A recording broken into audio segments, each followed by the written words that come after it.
नमस्कार दोस्तों, आप सभी को मेरा प्यार भरा राधे राधे।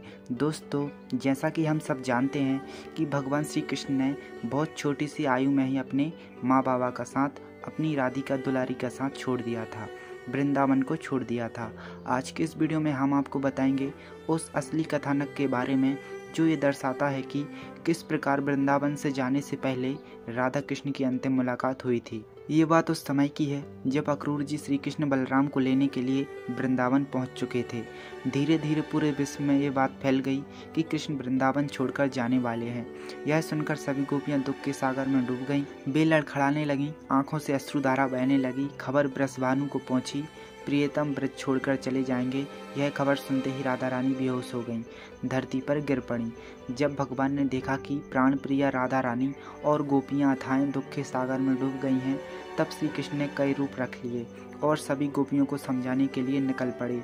वृषभानुपुर जाकर देखा कि राधा रानी बेहोश पड़ी हैं। तब श्री हरि ने अपनी बंसी को बजाया। बंसी की धुन सुनते ही श्री राधा रानी बैठ गईं। अपने प्रियतम को सामने उपस्थित देख राधा रानी भी आनंदित हो गईं, पर उस समय भी वह रो रही थीं। भगवान बोले, राधे, तुम्हारा मन उदास क्यों है? तुम तो सब जानती हो ना, ब्रह्मा जी की विनती पर असुरों का संहार करने और धर्म की पुनर्स्थापना करने के लिए मैं इस भूतल पर तुम्हारे साथ अवतीर्ण हुआ हूँ। अतः धर्म स्थापना करने के लिए मुझे मथुरा अवश्य जाना पड़ेगा।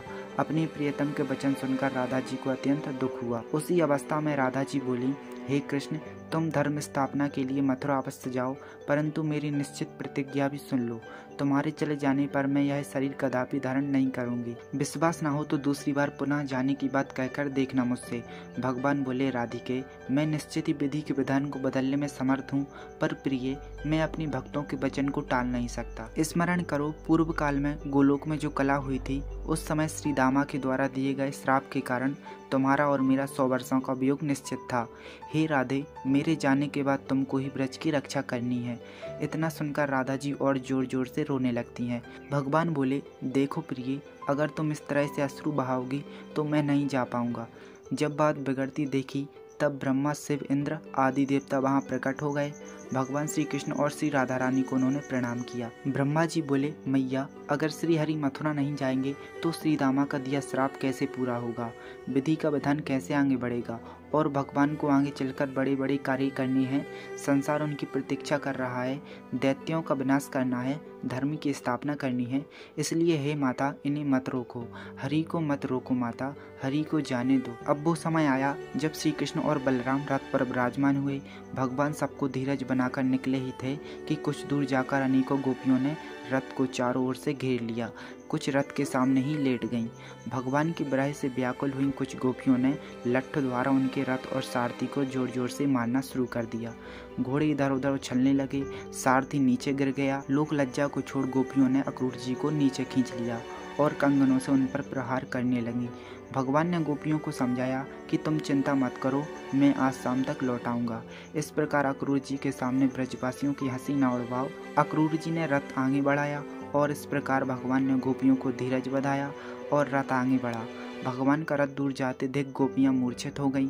भगवान ने देखा कि आगे पूजा की थाली लेकर श्री राधा खड़ी हैं। आज ऐसे ही राधा को देख भगवान रथ से कूद पड़ते हैं। रोते रोते बोले, राधे, अगर मुझसे कुछ अपराध हो गया तो मुझे क्षमा कर देना। राधे, अभी ब्रज की रक्षा तुम्हारे हाथों में है। इतना कहकर भगवान भी रोने लगते हैं। राधा जी सुन्न होकर खड़ी हैं, लेकिन उनकी आंखों से इस बार एक भी आंसू नहीं गिर रहा है, क्योंकि वह जानती हैं कि अगर मेरी आंख से एक भी आंसू गिरा तो कृष्ण नहीं जा पाएंगे।